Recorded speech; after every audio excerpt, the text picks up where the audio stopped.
This is Bank Television. My name is Kayode Ogunamisi. It's your program, Politics with KO, 9 p.m. to 10 p.m. Thursdays on this channel, Sky 182.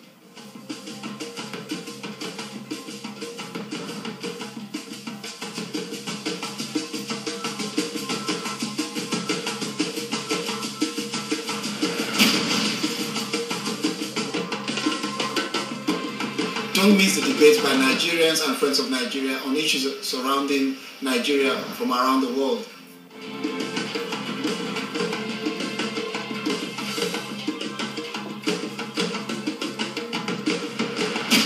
My name is Kayode Ogunamisi.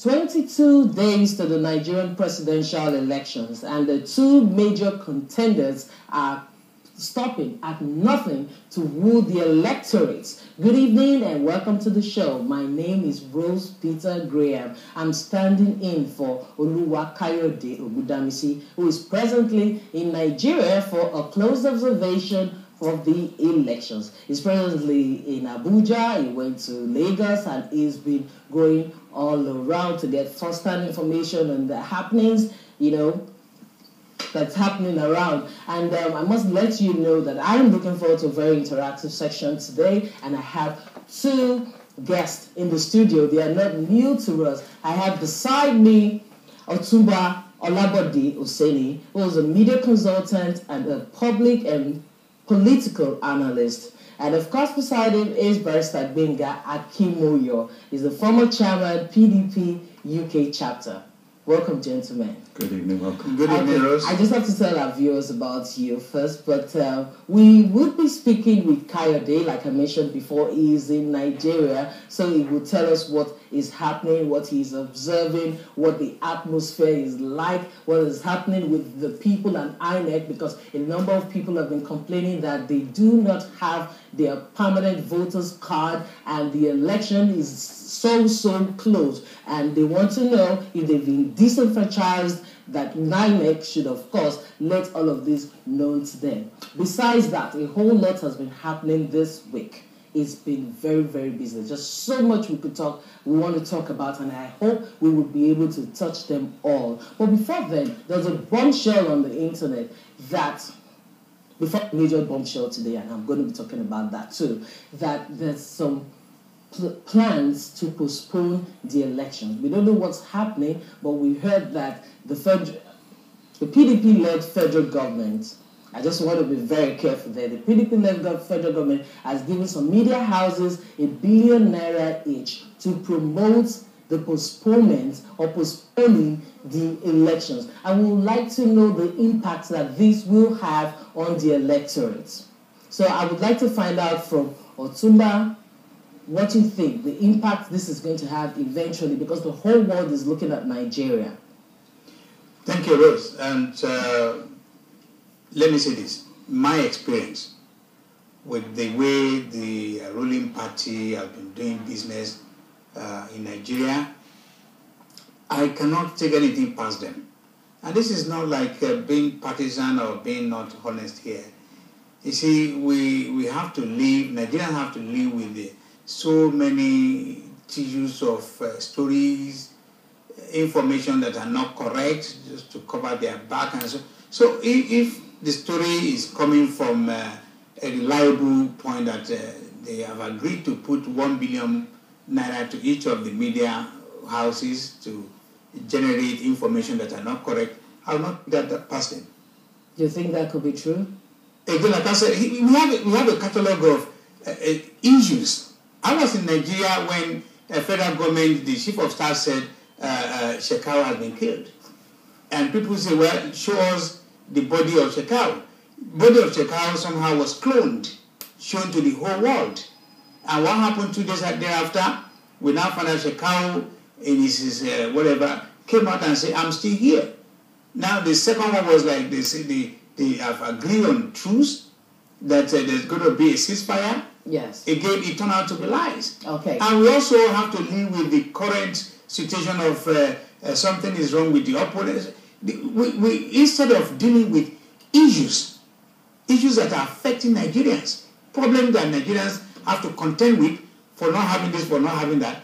Instead of that, I think the ruling party is just running around. Okay, but I'd like Barrister Akinmoyo to tell me what you think about that. If the election is postponed, would it be? Can it be? Well, good evening to our viewers here in London, in Europe, Nigeria, and indeed all over the world. When we talk about bombshells, this is a bombshell that hasn't really hit the airwaves.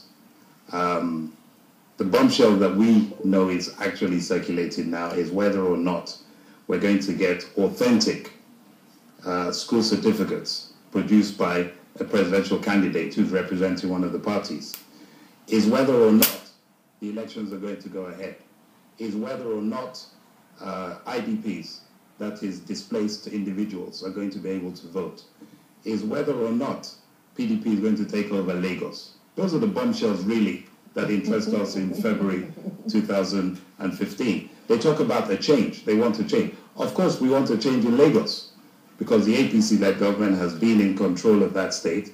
We know what has happened in terms of why is the revenues. PDP particular about Lagos State? Because we know that Lagosians are crying out for a change. No, but why APC talk about the change, some of the change in the West or maybe in the East? Well, in the West and the East, you have a mixed bag of parties that have been on the scene for the last 16 years. At the federal level, you've had the PDP, we've been dominating. And we've dominated because we've performed. Okay. We've been brought back year after year after year because we deliver on our promises. Okay. And if you want bombshells, then we'll give you the issues. We'll give you the issues on transportation. We'll give you the issues on health. Okay. We'll give you the issues on education. We'll give you issues on aviation. We'll give you issues on railways. We'll give you issues on how well our GDP has done and our economy has grown. We're happy to discuss issues. We're also happy to discuss candidates who are or are not qualified, who are or are not eligible to contest. We can also talk about candidates. Is the PDP actually looking at the postponement of the elections? We have no reason to sponsor the postponement of an election because that would lead to a constitutional crisis in the country. And we are the ones that are in the saddle, where the PDP is the party that will lose out the most because we're in the driving seat. We want to continue to drive our agenda forward, our transformation agenda as being led by President Goodluck Jonathan. So we are the ones who will lose most if there's a postponement. And that is why the president came out and told Gbenga, who's the leader of the chairman of INEC, in no uncertain terms, that not 99%, but 100% of Nigerians must be given the opportunity to express their vote. Okay, that's true. I've heard the president saying that. Okay, viewers, you know that you have the opportunity of contributing. The number is on the screen, but I'll call it out. Is 0208 808 then 0693. I'll call that again 0208 808 0693. Otunba, I know you would like to respond to that, but I would, from what he said, that the issues, the bombshells, is trying to make the lives of Nigerians better. Of what good is a government if the people, if you're not seeing, the results of good governance on the people?